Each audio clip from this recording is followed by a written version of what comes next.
Bienvenue sur ce nouvel épisode hors série jeux de société, et aujourd'hui on va parler des jeux de société d'aventure. Alors, ce que j'entends par jeux de société d'aventure, ça va être des jeux où vous incarnez des personnages, à qui il arrive des choses, et il y a une histoire qui se raconte au fur et à mesure. Et donc, pour parler de ce genre de jeu, j'ai choisi 3 jeux et non pas 2 cette fois, parce que je trouve que j'en ai vraiment 3 qui correspondent à ce thème-là.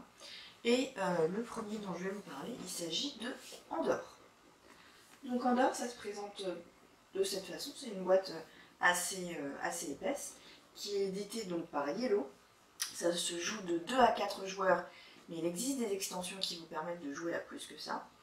C'est noté à partir de 10 ans, chaque partie dure 60 à 90 minutes. Et en fait, vous avez derrière un petit peu comment ça se présente. C'est un plateau assez grand sur la table, avec des pions donc, qui vont se disposer, donc ça va représenter la région. Vous avez les pions pour vous montrer où sont vos personnages, où sont les créatures, ou les personnages non joués par les joueurs, hein, les personnages que vous pouvez rencontrer. Vous allez avoir du combat, c'est commun à tous les jeux que je vais vous montrer. Vous avez du combat, du commerce également. Donc, vous voyez, ça se présente de cette façon. Je vais vous les sortir du sachet. Parce que moi, j'accorde quand même une certaine importance aussi à la qualité du jeu en lui-même. Est-ce que c'est joli ou pas? Vous voyez, les jetons sont sous forme de petites pièces comme ça en carton, par exemple pour la monnaie. Vous avez des armes, ici un bouclier que vous pouvez acheter. Tout est sous ce format de carton un peu épais. Vous avez également des dés en bois. En fonction du personnage que vous jouez, la couleur va être attribuée comme de cette façon. Et vos personnages, comme les créatures d'ailleurs, sont sous forme de carton fixés sur des petits socles en plastique. Comme ceci par exemple. Voilà. Donc ça peut être un avantage ou un inconvénient. C'est un avantage parce que c'est assez joli pour jouer directement. Ça peut être un inconvénient si vous aimez peindre vos figurines. Effectivement, là, vous ne pouvez pas le faire. Est-ce qu'Andorre est un bon jeu? Andorre est un très bon jeu. Puisque vous avez quand même une grande partie de rejouabilité. Chaque scénario est sous forme de cartes. Vous pouvez sélectionner le niveau en fait, auquel vous jouez en rajoutant ou pas des cartes plus difficiles ou plus faciles. Et il y a une certaine part d'aléatoire dans le placement du plateau au départ qui va vous permettre de rejouer au jeu. En fonction de comment sont disposés les pions, vous allez tomber tout de suite sur le truc qu'il faut rechercher pour votre mission, ou alors vous allez galérer et perdre du temps à le trouver. Bref, vous allez pouvoir rejouer plusieurs fois au scénario de base, et il existe énormément d'extensions.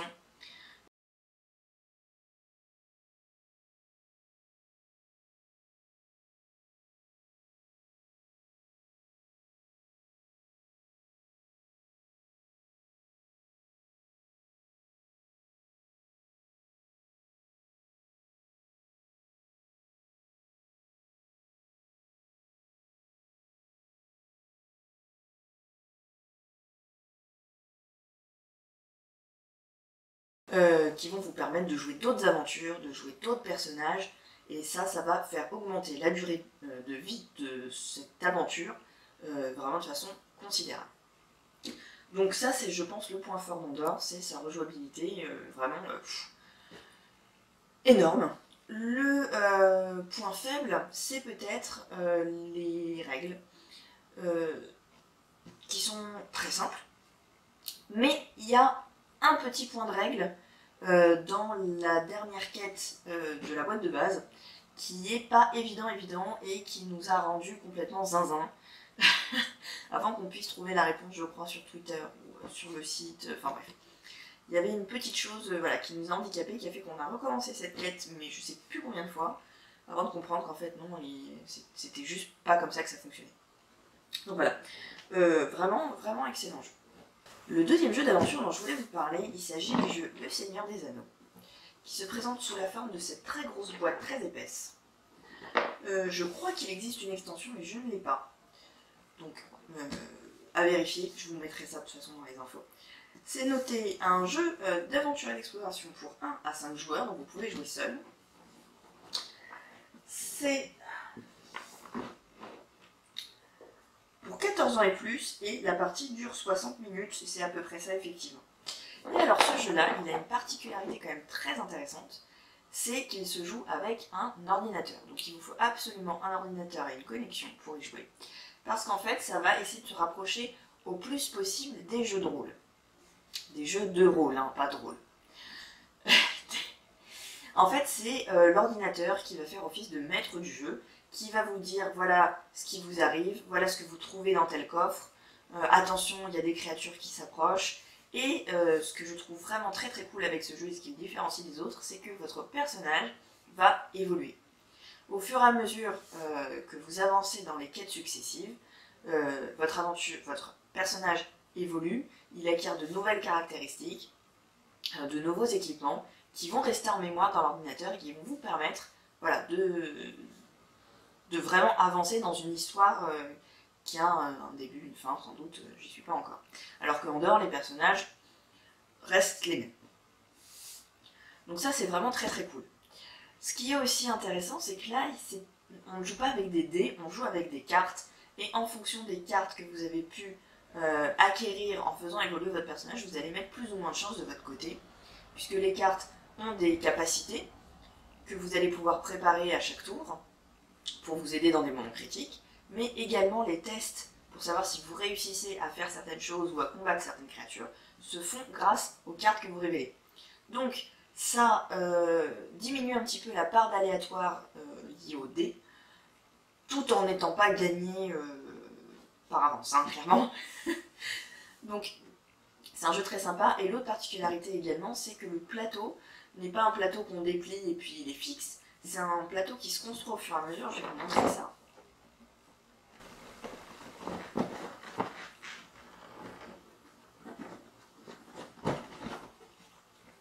En fait, vous avez des espèces de tuiles comme ça, que vous allez disposer sur la table, comme l'ordinateur vous l'indique, et qui vont s'assembler voilà, comme ça, entre elles, pour former la carte sur laquelle vous allez évoluer pendant ce tour. Donc ça, c'est vraiment, je trouve, le point fort de ce jeu, c'est l'immersion, le fait qu'on puisse évoluer et que voilà, les choses s'assemblent au fur et à mesure sous vos yeux, quoi. Et l'aspect vraiment très narratif avec l'ordinateur qui vous raconte l'histoire et qui vous mène le jeu, ça j'ai trouvé ça très très sympa. L'inconvénient de ce jeu, alors d'une part c'est comme c'est une histoire qui se suit avec des personnages qui se suivent, il faut jouer avec les mêmes gens, ou alors faire des campagnes différentes, mais enfin voilà. Il faut que pour une campagne vous jouiez avec les mêmes personnes. Et l'autre aspect un petit peu problématique, c'est les règles, qui sont très denses. Et clairement, nous, on s'est aperçu au fur et à mesure qu'il y avait des choses qu'on faisait mal depuis le départ. Et plus ça va, plus on se dit qu'en fait, là, on fait une campagne un peu pour du beurre, et qu'on le rejouera en entier, peut-être avec d'autres personnages, mais en ayant vraiment la connaissance des règles, parce qu'on s'est mis des bâtons dans les roues, un peu pour rien. Voilà. Donc ça, c'est un jeu qui a également pas mal de petits jetons en carton à poser, mais les personnages et les ennemis sont des petits bonhommes. Et je vais vous montrer ça tout de suite. Alors voilà notre petite compagnie, donc mon personnage, je l'ai peint. On aime bien ça, je trouve ça très rigolo et très détendant. Donc voilà mon personnage, j'espère que ça fait bien le focus. Voilà. C'est très sympathique, donc on joue avec ces personnages-là. Ça rajoute un peu de personnalisation, bon c'est du travail à faire à côté c'est sûr, mais moi j'aime bien ça par rapport aux pions en carton qu'il y a dans Andorre par exemple. Voilà.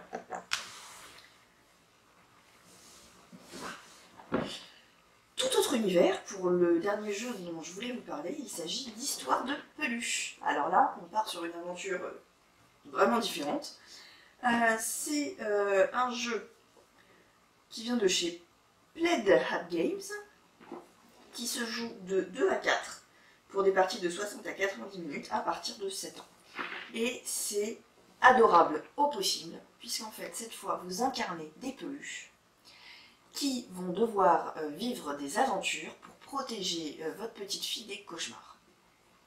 Et la grande originalité de ce jeu, c'est, je trouve, que vous n'avez pas un plateau fixe ni un plateau qui évolue. En fait, vous allez utiliser un livre dont vous tournez les pages pour évoluer dans l'histoire. Donc en fait, ça se présente de cette façon. À l'intérieur, vous avez ce bouquin-là. Voilà. Et au fur et à mesure, vous tournez les pages et c'est le plateau de jeu. Mais le plateau, voilà, se raconte comme une histoire. Donc vous avez la première map. Ici, c'est la chambre avec le scénario qui va s'y dérouler. Et en fonction de ce que vous allez rencontrer, vous allez être amené à lire le texte qui se trouve sur la page d'à côté. Voilà. Hop. Vous voyez, vous continuez l'histoire et puis vous retrouvez dans ce lieu-là. Je vous spoil pas les histoires, on a joué la première. C'était très sympathique. C'est hilarant au possible. Voilà. Il n'y a pas de point de vie là. Vos points de vie, c'est du rembourrage. Et ça m'éclate. Autre petite particularité de ce jeu-là, en fait, vous n'allez pas avoir des dés de votre couleur à jeter, machin. Vous avez une bourse avec plein de dés que vous piochez, en fait. Et chaque couleur de dés représente une action que vous allez pouvoir faire pendant votre tour. Vous ne pouvez pas faire n'importe quoi, il faut avoir le dé de la bonne couleur pour le faire. Et donc voilà, ça c'est vrai que c'est un aspect qui est plutôt rigolo. Tout est dans l'univers comme ça enfantin. Quand vous battez un monstre, vous gagnez un bouton. Voilà, moi ça je trouve ça énorme. Vous avez pas mal de cartes à mettre en place pour gérer les créatures, pour gérer l'histoire, les objets, les événements, le sommeil de votre petite fille aussi.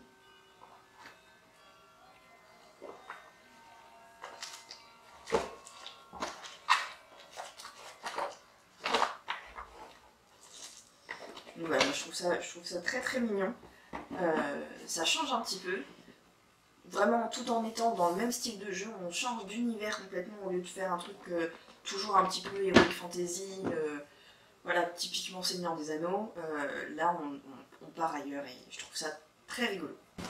Et là encore, on a des pions, enfin des personnages vraiment, puisque vous voyez, là vous avez Lionel le lion,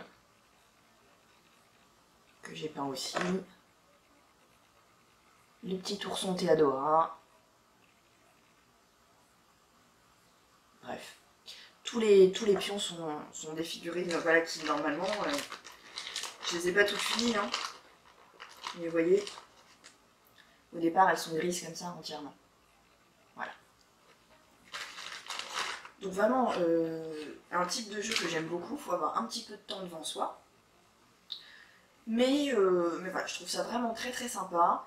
De vivre une aventure, c'est des jeux donc, de coopération, hein, on joue tous ensemble contre le jeu en fait, contre les obstacles que le jeu va nous mettre sur le chemin de notre quête. Et voilà, c'est très sympa, ça se joue avec en général un petit peu toujours le même groupe de personnes hein, qui connaissent le principe, qui connaissent l'univers et tout ça.